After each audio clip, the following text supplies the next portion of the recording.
Welcome back. This is Matthias 76. We are decoding the deception, and this is our Bible deep dive.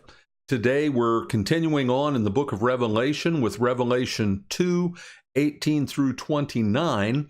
And what we're going to be looking at here is the letter to the church in Thyatira. We're going to start to move a little bit more rapidly through these 7 letters to the 7 churches.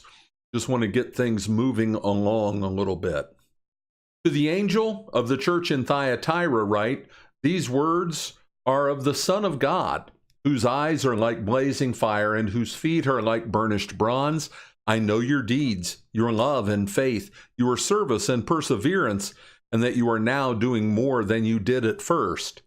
Nevertheless, I have this against you. You tolerate that woman Jezebel, who calls herself a prophet.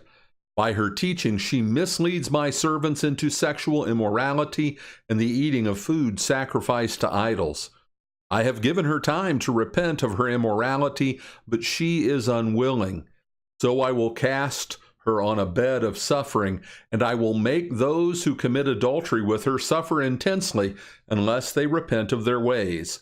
I will strike her children dead. Then all the churches will know that I am he who searches hearts and minds, and I will repay each of you according to your deeds.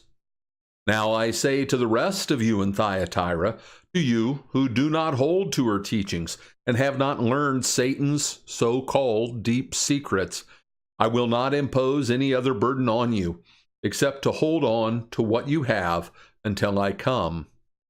To the one who is victorious and does my will to the end, I will give authority over the nations, that one will rule them with an iron scepter and will dash them to pieces like pottery.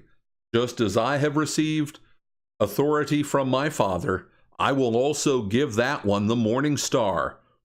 Whoever has ears, let him hear what the Spirit says to the churches. Now, today we're going to do this a little differently than we have in the past in our study of the book of Revelation.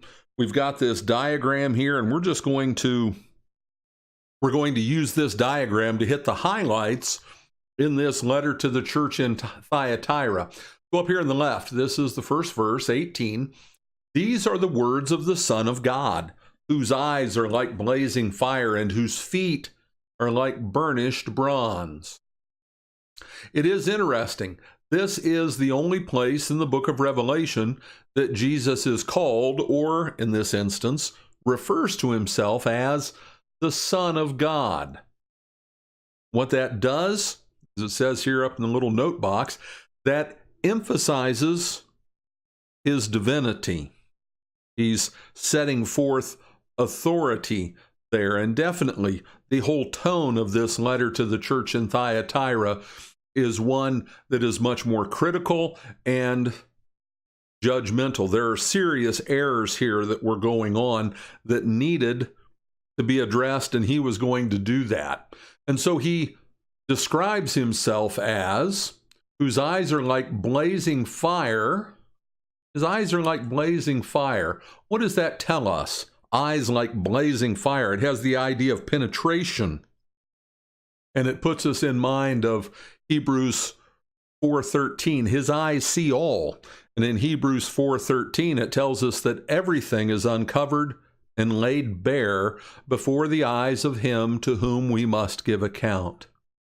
Always important to remember, we deceive ourselves into thinking that we can hide our sin from God, as though if we're kind of low-key about it, he doesn't notice. He always notices. He always sees. His eyes see all. Nothing is uncovered, but it is laid bare. It is uncovered, rather. Nothing is hidden. It's uncovered and laid bare before his eyes. Nothing is hidden from God. And certainly in this instance, with what was going on with this woman named Jezebel in that church, who called herself a prophetess and was apparently, as part of her spiritual teaching, practicing sexual immorality. How low and vile is that? Well, Jesus wasn't standing for it, just as we should not stand for, allow sin in the midst of the church, especially his teaching in the church. Such perversion is not to be tolerated. We are told that his feet are like burnished bronze. And we can dig into that word, a lot of different ideas about it. It's actually a fairly rare Greek word that occurs here. But the overall idea is, when you really dig down through all the nuance of meaning, is that it's polished and ready for action. It has the idea of being an alloy, something that's very strong. But those idea of feet fitted for readiness, as Paul talks about in Ephesians 6, same kind of idea here, but it's Jesus being ready to move swiftly, his eyes having identified the error, his feet moving swiftly to take the action that is necessary. So this is all directed toward this woman, Jezebel, who is practicing this horrible immorality, enticing other people to join in with her. God was saying he was going to bring judgment, temporal judgment, not eternal judgment at this point in time, but temporal judgment down upon them here and now, casting her into a sickbed, etc. But the message for us to take away: God sees, God judges, God acts swiftly, and his judgment is fearful. We shouldn't take it lightly. And it even says here in this account that I will strike her children dead. What that brought to mind to me, I've got that little note down here at the bottom, David and Bathsheba. David and Bathsheba. It was David's sin, but the child died. Oftentimes the sins of the father, the sins of the adults do pass down to the children, and others suffer the consequences of what we do. It speaks of the responsibility we have as parents, as adults. We're going to jump all the way to the end now, verses 26 and 27. To him who overcomes and does my will to the end, I will give authority over the nations. Authority over the nations. We don't think about that much. But he says, he promises here, and again, in every one of these 7 letters, there is a promise that later in the book is shown to be fulfilled. He says he will give authority over the nations. In eternity, we sit and rule with Jesus Christ. What an amazing concept. What an amazing concept. But we don't think of ourselves that way. We don't think of ourselves as being the children of God, for whom he governs and directs everything in this world, right here and right now, even in this sinful world. We don't think of ourselves that way. Perspective, how we view things, how we interpret things, how we understand things. It always needs to be not with my thinking, but with the mind of Christ. I want to look at the world through Jesus-colored glasses and see it the way he sees it. That has application in so many ways, but so many of the problems that we bring upon ourselves as children of God struggling in this sinful world, they often flow from a lack of perspective or not having the proper perspective. So we don't think of ourselves that way as ruling with Christ, but that promise is fulfilled in Revelation 22:5, where he says, they will reign forever and ever. In verse 27, it says, he will rule them with an iron scepter. He will dash them to pieces like pottery.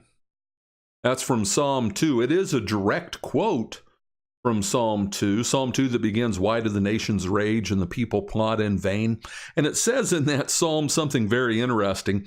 It says that God holds them in derision. At least that's the way it is in the King James Version. The one enthroned in heaven, it says in verse 4 of Psalm 22, the one enthroned in heaven laughs. The Lord scoffs at them. He rebukes them in his anger and terrifies them in his wrath, saying, I have installed my king, Jesus Christ. I have installed my king on Zion, my holy hill. And then he says he will rule them with an iron scepter. The scepter, the image, the thing that represented the king's power that he held in his hand. It's an iron scepter with the idea that it can crush things. And everything else in comparison is like pottery, and he will dash them to pieces like pottery. Jesus is telling us that we will rule with him in eternity. And as we labor here below in our sinful flesh, we don't think about it this way, but the message, and this is the theme of the book of Revelation. I hope I remember to say it. I pray I remember to say it in every one of these Bible deep dives. The theme of the book of Revelation is down here at the bottom right. Jesus always wins. Perspective. In this world, in this life, the world certainly doesn't think that Jesus has won and is winning and is victorious and is ruling all things for the sake of his elect. But he is, and he has, and he will. Jesus always wins, and he shares his victory with us. Praise be to God. What a blessed status we have to be his children. What a blessed perspective that gives us. That concludes our broadcast for today. Immediately below on the left is a link to subscribe to our channel. When you subscribe, make sure to click the notification button. Leave your comments below. We love to hear from you. This is Matthias 76, and together we are Decoding the Deception.